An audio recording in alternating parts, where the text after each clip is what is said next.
For our final project, we created a garage door IoT device that allows you to check and change the state of your garage door over the internet. To accomplish this, we hooked up our Photon to a servo and a limit switch. The servo is able to press the garage's internal trigger, and the limit switch reads whether the door is open or closed. A web page interface receives the door status from the Photon and has buttons to trigger the servo either immediately or after an inputted number of minutes.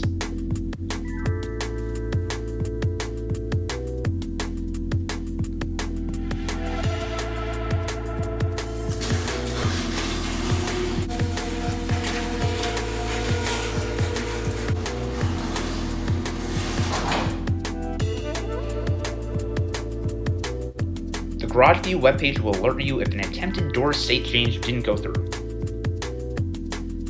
Additionally, the webpage updates every 7 seconds to make sure it is showing you the correct door status information.